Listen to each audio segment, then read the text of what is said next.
school when we first met. Masa kanak-kanak adalah masa paling membahagiakan, di mana kita menghabiskan dengan bermain dan belajar. Namun di beberapa belahan dunia, ada beberapa anak yang menghabiskan waktunya dengan hal yang luar biasa dan cukup menghebohkan dunia. Dari yang menjadi diplomat termuda, orator termuda, pimpinan tentara, sampai menjadi pembebasan buruh anak. Dan berikut, On The Spot telah merangkumnya dalam 7 anak yang menghebohkan dunia. I could use another cigarette. Anak yang menghebohkan dunia yang pertama adalah Samantha Smith. Samantha bisa dibilang adalah seorang anak ajaib. Di usianya yang baru 10 tahun, pada tahun 1982 lalu, Samantha mampu berperilaku sebagai seorang diplomat dengan mengirimkan surat langsung kepada petinggi dunia yang saat itu sedang berkuasa. Namanya menjadi begitu terkenal di era Perang Dingin Amerika Serikat dan Uni Soviet, ketika dirinya menulis surat untuk pemimpin Uni Soviet yang baru, Yuri Andropov, dan menanyakan mengapa hubungan antara Uni Soviet dan Amerika begitu tegang. Surat Samantha pun mendapat respon dan langsung diterbitkan di surat kabar Soviet Pravda. Hingga pada tahun 1983, ia diundang dan menjadi tamu kehormatan pemimpin Soviet. Bahkan berbicara pada sebuah konferensi pers di Moskow yang menyatakan bahwa Rusia adalah sama seperti kita tidak ingin berperang.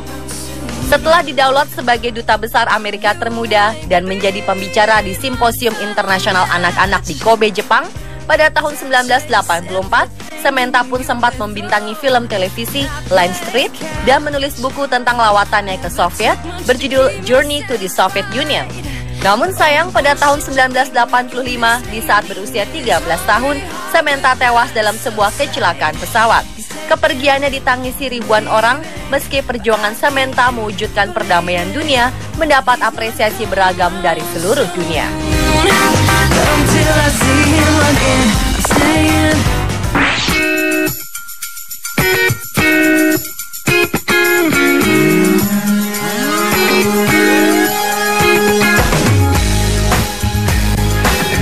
Selanjutnya adalah Blinkit. Pada tahun 1800-an, banyak sekali anak-anak tunawisma yang bekerja sebagai penjual koran atau disebut newsies, termasuk Blinkit. Anak-anak ini mendapat keuntungan sangat kecil dan hanya mendapat uang tergantung dari seberapa besar berita sensasional yang ditawarkan. Hingga akhirnya pada tahun 1899, karena sang penerbit semakin tidak memperhatikan nasib para newsies, Blinkit pun membuat sebuah gerakan, yaitu menghentikan penyebaran di seluruh kota New York. Remaja karismatik berusia 13 tahun yang terkenal dengan mata satunya ini mengajak ribuan temannya untuk mogok kerja, yang membuat 2 surat kabar utama kehilangan distributor mereka. Karena seperti diketahui, koran adalah salah satu sumber informasi pada masa itu. Tak hanya membuat aksi mogok saja, Blinkit pun membuat kota menjadi stagnan dan memimpin beberapa aksi unjuk rasa di jembatan Brooklyn. Meski harus berhadapan dengan para preman, namun Blinkit menang. Dan para penerbit tersebut sepakat untuk membeli kembali surat kabar para newsies yang tidak terjual.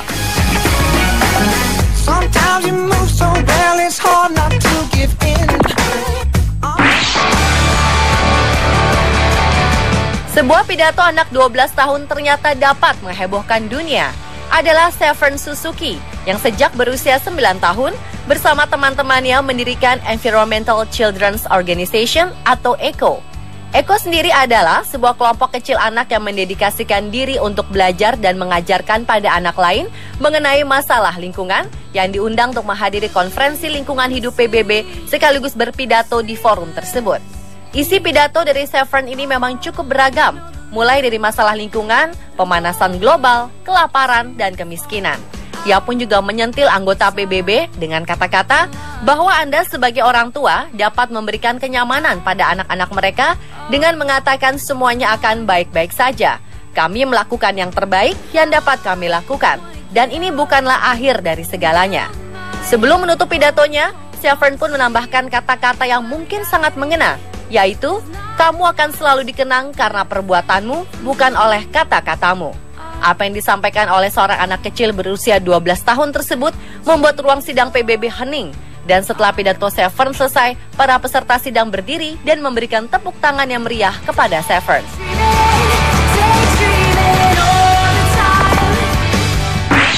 cab driver turned to skydiver, then to survivor, dying to break down. Lahir pada tahun 1990, Gregory Smith bisa dibilang adalah anak istimewa. Ia mendapat gelar sarjana, lulus dengan cum laude strata 1 untuk bidang matematika, sejarah, dan biologi.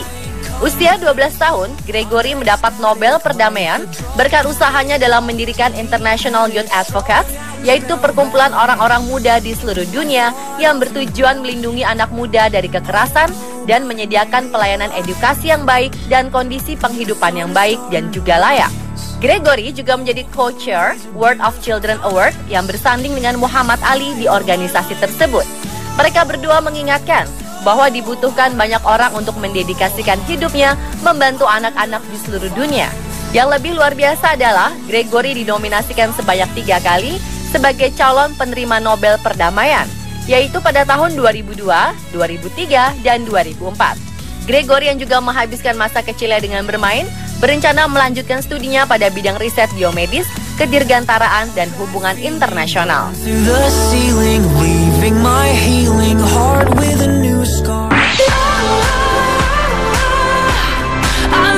Beralih ke anak menghebohkan dunia selanjutnya, yaitu Said Muhammad Hussein Tabatabai. Hussein yang lahir pada 16 Februari 1991 ini, pada usia 2 tahun telah mulai belajar Al-Quran dan berhasil menghafal 30 juz di saat usianya 5 tahun. Selain mampu menghafal isi Al-Quran, ia pun mampu secara berurutan menyebutkan ayat-ayat dalam Al-Quran atau menyebutkan ayat-ayat dalam satu halaman secara terbalik, mulai dari ayat terakhir ke ayat yang pertama. Namun yang paling luar biasa adalah di saat usianya menginjak 7 tahun, ia mendapat gelar doktor penafsiran Al-Quran dari Hijaz College Islamic University, yaitu sebuah universitas yang terletak di jantung wilayah kerajaan Inggris.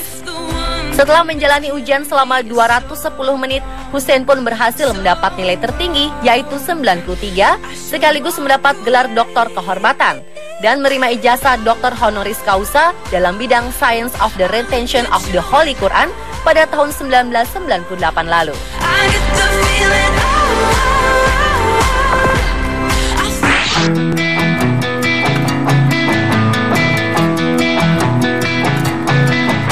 Muda dan berprestasi.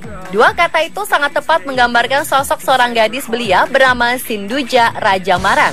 Bayangkan saja, di usianya baru 14 tahun, Sinduja telah menjadi seorang CEO atau Chief Executive Officer di perusahaan milik ayahnya Sepan. Saat ini Sinduja mengepalai perusahaan dengan karyawan berusia 18 hingga 25 tahun untuk membuat iklan digital animasi. Gadis asli India ini memang terlahir dari keluarga pencinta kartun. Ayahnya seorang pembuat karikatur yang pertama kali mengenakan Sinduja karikatur digital 2 dan 3 dimensi. Hingga akhirnya ia bisa membuat film animasi pendek dengan mengangkat isu global warming dan TBC, menguasai software komputer, sampai membuat desain kartu ucapan untuk Presiden Amerika Barack Obama. Tampak tidak puas dengan apa yang sudah dicapainya, gadis berparas manis ini sangat berkeinginan memiliki rumah produksi sendiri, membuat film-film berkualitas yang diakui secara global, dan menciptakan lapangan pekerja bagi para ahli dan pemula. Karena prestasinya inilah, Sinduja mendapatkan gelar Guinness World Record sebagai CEO termuda di dunia.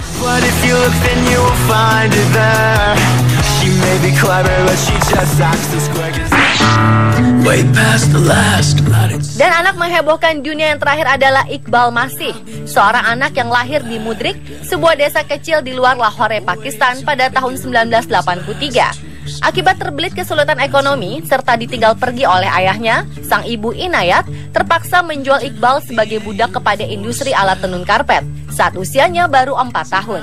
Bekerja keras sekitar 12 jam selama 6 tahun lamanya tanpa cukup makan dan perawatan serta ditambah posisi kerja membungkuk, berjongkok, bahkan seringkali dirantai, membuat fisik Iqbal tidak tumbuh normal seperti anak seusianya. Hingga pada usia 10 tahun, ia berhasil melarikan diri dari perbudakan tersebut dan kemudian bergabung dengan Front Pembebasan Buruh Berikat atau BLLF, Pakistan, untuk membantu menghentikan perburuan pekerja anak di seluruh dunia. Hanya dalam waktu 2 tahun, Iqbal berhasil membebaskan 3.000 anak dari perbudakan. Bahkan dirinya menjadi juru bicara internasional untuk BLLF dan diundang ke Amerika dan Eropa dan menyuruhkan untuk mengakhiri pekerja anak terikat serta memboikot karpet Pakistan yang terikat seperti dirinya. Dan pada tahun 1994, ia dianugerahi Reebok Human Rights Award. Tetapi sayangnya pada tahun 1995 di saat usianya 12 tahun, Iqbal ditemukan tewas mengenaskan dengan luka tembakan dari bagian belakang dengan senjata laras panjang di saat ia sedang bersepeda dengan temannya. Kuat dugaan ia dibunuh oleh para mafia karpet yang tidak suka dengan perjuangannya.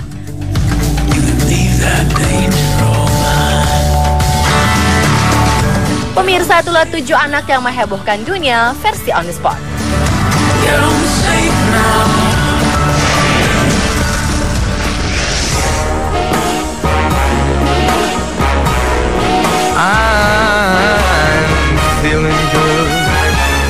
Terima kasih telah menyaksikan On The Spot. Saksikan terus informasi unik dan hal-hal menakjubkan versi On The Spot lainnya setiap Senin hingga Jumat pukul 19:15 waktu Indonesia bagian Barat hanya di Trans 7. Selamat malam.